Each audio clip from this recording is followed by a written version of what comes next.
If you look at my PDGA for this year, you'd see that there are 0 flex starts on there, and that is for a reason that we'll kind of get into today while we play a full 18-hole round at a course that I don't think we've played the normal layout here on the channel. Also, Shades Anthony's back, baby. We're gonna be playing here at Exposition Park. Everyone just calls it Expo. And yesterday, very similar conditions to this, there was a flex start here. So we'll actually be able to like have very concrete reasons as to why flexes aren't quite my favorite, but hopefully I'll be able to play some this next year. Now, all the basic reasons why flex starts just are not my favorite in general, like the fact that cheating tends to be a little bit easier because you're just paired up with your buddies. And at the end of the day, if it's like a tags match or a league or whatever, I don't think it matters that much. Like, go to tags, throw your multiples, foot fault a little bit. Don't like fudge your score because that's really bad. But like in general, who cares? But when there's something that's attached to something that can affect actual money in terms of sponsorships, I just don't think that a PDGA sanctioning should be on that. But I also understand that this is from the perspective of someone who's semi-pro, who wants to be a pro disc golfer, and pro to me means tour card holder, ultimately, someone who makes their full-time living from disc golf. And so I do think that there's a place for like ratings in flexes and in leagues, basically a flex start every week for a certain amount of weeks. And I think that they should be rated in some capacity, especially for amateur divisions, because it's fun to have ratings. But I do think that they should be separated from your overall PDGA rating. I just don't know if we're at the place where that's even viable. I'm gonna be trying out these Tai Relatus Tour Series Takapus. A little more overstable. Hopefully we can remember how to putt today because we have a number that we need to get. But beyond all of that ratings talk and the cheating and whatnot, that can become a little bit easier. Like you see people who have like consistently well over 1,000 rated rounds at flex starts, they go play a tournament and they can't crack like 980. But the main reason, especially here in Denver, is because the courses are way too easy. For instance, here, this layout, because it's such an easy default layout, which we're gonna play today, 12 down through 18 holes, was 999 rated.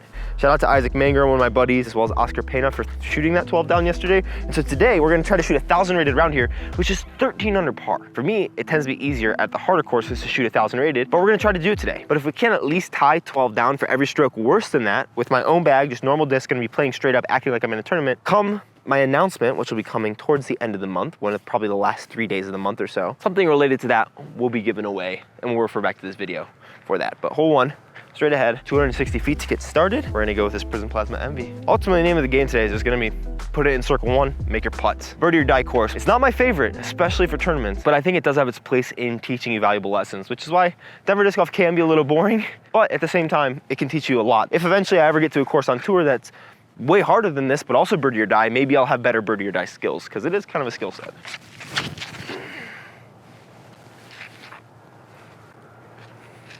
Maybe leaked that a little short, but it'll play. It does get your heart racing a little bit though when you think you should be parking these holes, but I think that's an expectation that I need to get out of my head. I know that I'm good enough to park basically every hole here. There are definitely gonna be some holes that have some relative challenge, but expecting myself to park every hole is kind of a bad mental headspace to get into, instead of expecting myself to give myself a look for the birdie and then being able to capitalize on the putts. I know my putter hasn't been hot, but I know that I have all the muscle memory, I have all the skills there. I just need to focus and execute, as we saw in yesterday where I played tags over at Village Greens, that I actually remembered how to putt when I focused up and did it.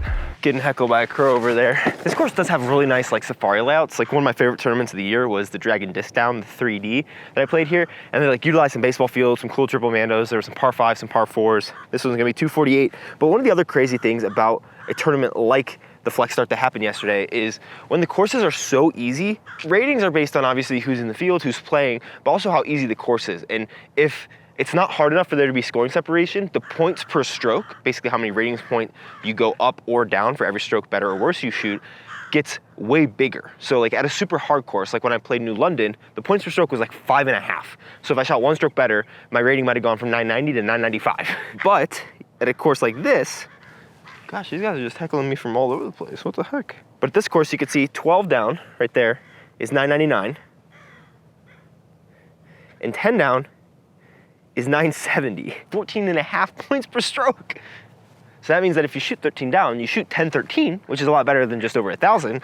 But it also means that it's so hard to shoot 1,000 or better because shooting 13 down anywhere just requires a lot of focus and just like a lot of birdies, and that just adds up on you. All right, there's an OB sidewalk beyond the basket here. I'm thinking about just spiking in a zone. Sit down. Oh man, I've done that every time I've played this hole recently. I've just juiced it for no reason. That's one of the things that I'm hoping to learn today too, is since this course is so easy, there's gonna be some holes that I really need to rely on a slight amount of touch because they'll be a little short, and I need to, like, I shouldn't just throw a big hyzer. I should throw something that is like an upshot that's straight at the basket. Even though all these holes can be hyzer holes, I still need to just kind of throw a touch shot at the basket. On a touch of flex, let it sit down and really down tempo on the speed, which is just something I've been struggling with a lot recently because I've been focused on throwing hard, but I can't lose touch for throwing hard, especially because I'm not throwing that hard. At least it's only a par. Bogey early would be a little detrimental. Hole 3, it's straight ahead. There's OB left again. I would throw kind of that straight envy, but I think we're gonna go this proxy. Almost similar stability to an envy, but a much straighter mid-flight. So if I just throw a hyzer, it's like 315 out to the right, it shouldn't get back to OB.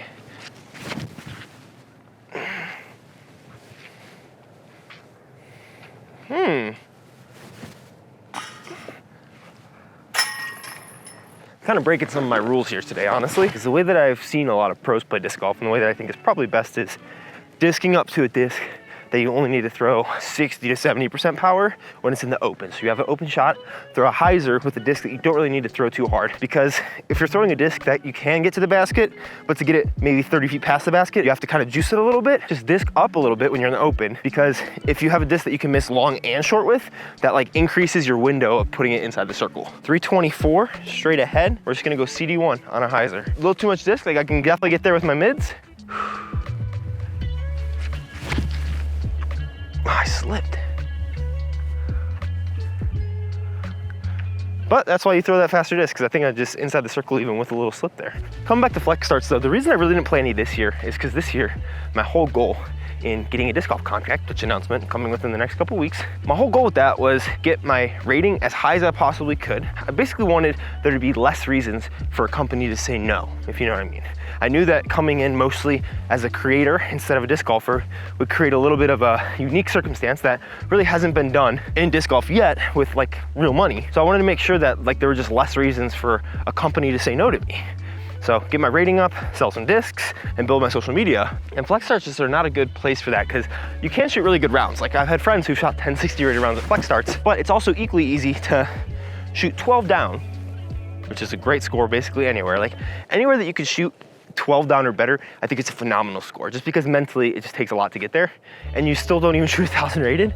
And that's how kind of a lot of courses here in the Denver area can play.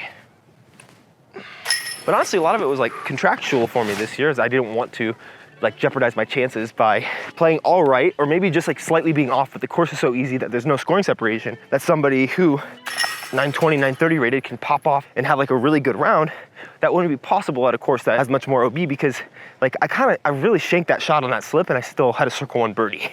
You know, a lot of courses, if it's not just super wide open, it's not gonna be possible. Let me throw in the guava here, 291 straight ahead.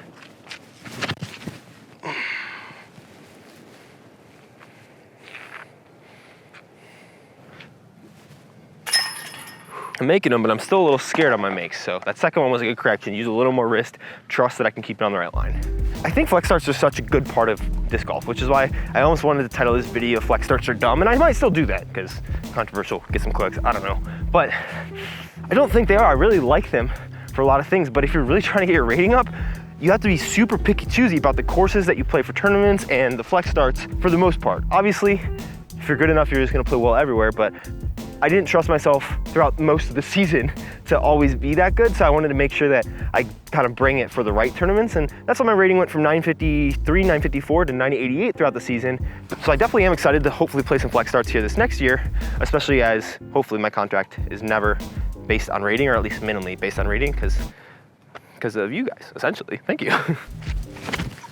Oh, that's not at all flat. Sit down, dude. Hit the tree. I just don't trust my footwork here. I feel like I'm gonna slip every time I'm on these tee pads.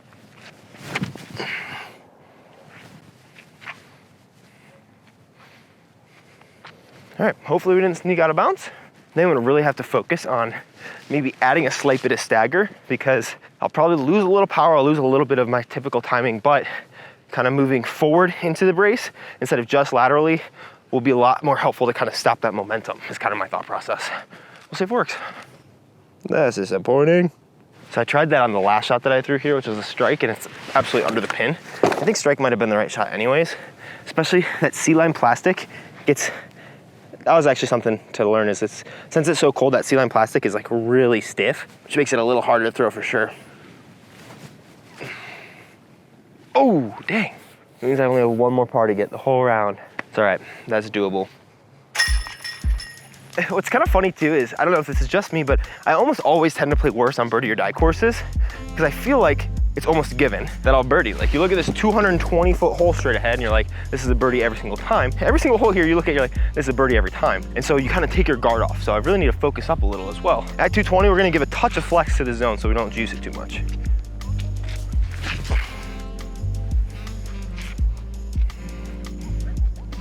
I know like you shouldn't always play for a number, but obviously in these videos, I like playing for a number. At tournaments, for the last like half the season, I basically never had a number in my head. Of course, there's stuff that like, this would be a range that I'd like, this would be a range that I think would be great, this would be a range that I think would be bad, but it wouldn't be in my head during the round.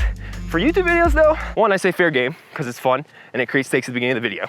And two, I know that there might be times when you need to hit a number.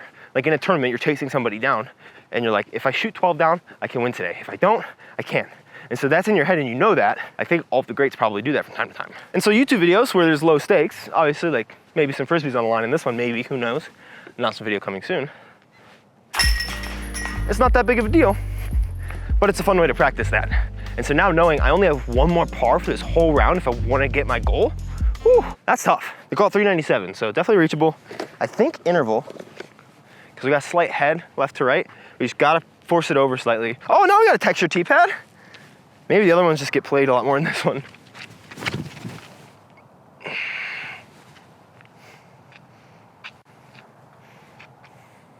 Roll down.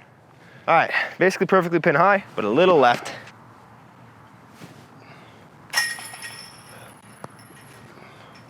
Really love the reliability of a more overstable putter. Like, I feel so much more trust in the hand that I don't have to like finesse the nose angle. I just have to put it on a line and let it do the work. It's awesome. I'm gonna go in. Oh, dang. Great shot. This one is kind of an ace run hole. They call it 192, just straight ahead with a glitch.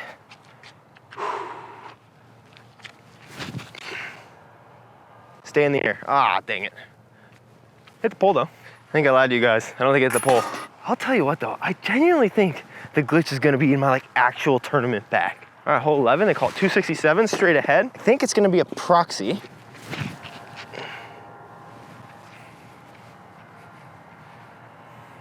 Proxy is so good, man. I'd be surprised if something took that out of my bag too. That's a good disc. Or maybe none of these can stay in my bag because of who I signed with. Who knows? Not you.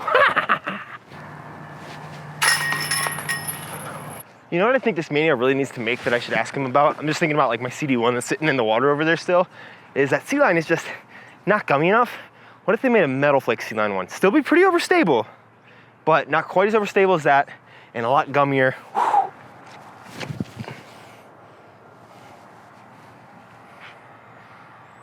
Oh, baby. Now, one thing I will say about flex starts is, I know it's sanctioned, I know it's rated, I know you guys cared about my rating this year almost as much as I did, which I massively thank you for. You guys are so supportive, but I kind of might want to start doing some like, or funky like mystery box random tournament rounds where it's actually sanctioned. You can see what rating I get, there's money on the line, and we can most likely do those easiest at flex starts. I don't know if I'm able to bring my camera out. I don't know if there's a PDJ rule against it. Maybe they'll create one if I end up just doing it without permission. But if my contracts aren't based on rating, and maybe they will, maybe they won't be moving forward. And if like I trust myself enough to play well at the actual big events, I can play all the small events, have fun, not care too much about rating, and just like make some fire content. Maybe, we'll see. Maybe not, maybe it'll be worth it, maybe it won't. We'll probably test it out a little bit. That's like kind of my keys to success on YouTube typically are just like, try it, test it. If it doesn't work, stop doing it. Spin. Ah, man, that's a bad putt. Now we gotta get everything. Still gotta trust. I think I moved my aim point slightly center there instead of where it's been slightly right. Got about a 350 foot into a slight headwind water shot. Look, it looks kind of icy, so you might actually be able to skip off the water if you want. Not that we're gonna try to do that.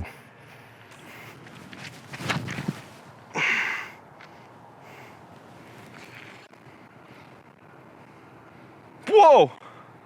Do I have a disc I don't care that much about? Oh, this flat top Firebird. See if we can get that there. Off the ice.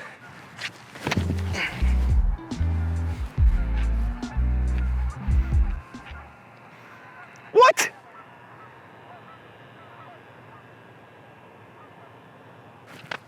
Well, there's gonna be one less flat top Firebird.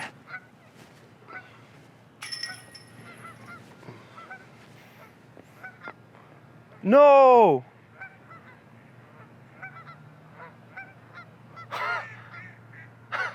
What? Dude, I cannot win today. Literally. Someone wants to get the taco poo. Feel free. Dang it. Oh, sorry, Tai. Still sitting at 7 down with that par.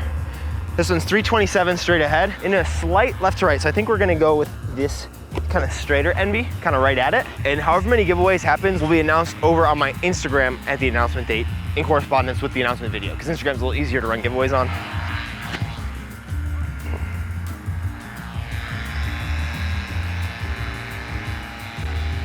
All right, so the real question is, which putter should I, oh. My back feels a little lighter right now. Much better. That's what I want. Oh, no skip. There we go.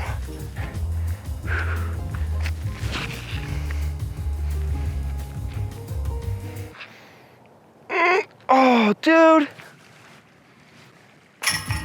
Now we're on pace for 11. It's 2 giveaways. Dang.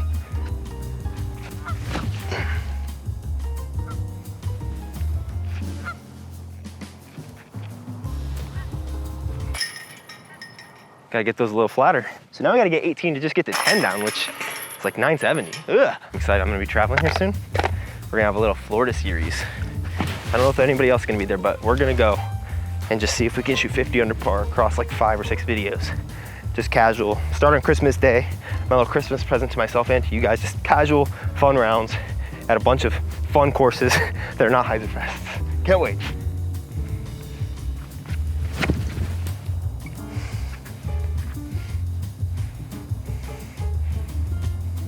Whoa, we have an absolutely riveting finishing hole for you guys, 210 feet, straight ahead. Don't get too excited. Yeah, I can't wait. There's gonna be a little more travel coming up here soon. Some places that have some fun courses. There is a fun course that's supposed to be being installed pretty soon. It's like a wooded back 9. It's gonna get turned into an 18, so I'll be there a good bit. But yeah, we gotta get this to limit it to 3 giveaways, get to our double digits, which double digits anywhere, it's hard to be mad at, you know what I mean?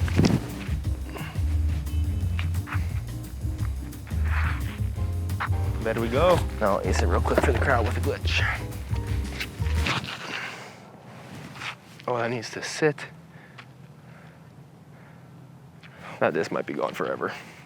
I really hope not. So I'm gonna try to throw ace runs with the glidey disc into a tailwind. You silly goose. Should be right around the end of the month. There'll be 3 giveaways that correspond to it. Definitely think flex starts are a blast. I do think ratings need to be separated from flexes and leagues. They shouldn't count in your like professional PDGA rating. Maybe they need to be split between pro and am, and I don't really know, but I do think there are some things that can be fixed with them. But I think overall there's such a good way to like get into disc golf, have fun, get into the competitive side, and then hopefully want to kind of get up to the next level, which is just going to be your typical 2-round, 1 day, or potentially even more tournaments. If you guys like this chill style video, we're going to be doing a little bit more with my bag here soon, just because it's fun to play with this that I like. My bag's probably just going to shuffle a ton throughout this off season. I'm trying new stuff out, and then hopefully by the beginning of February figure it out so I can hopefully play some tournaments. Can't believe I donated so many frisbees today. I got a couple more glitches though, at least. And hopefully some more to come for all of you guys. Thanks for watching. JK, I just found the glitch. It's just also in the middle of the ice. Shades Anthony loses frisbees. He's gonna have to be retired for a little bit. He's in timeout. Losing 3 discs in one video when I haven't like lost a single one in months is nasty gross.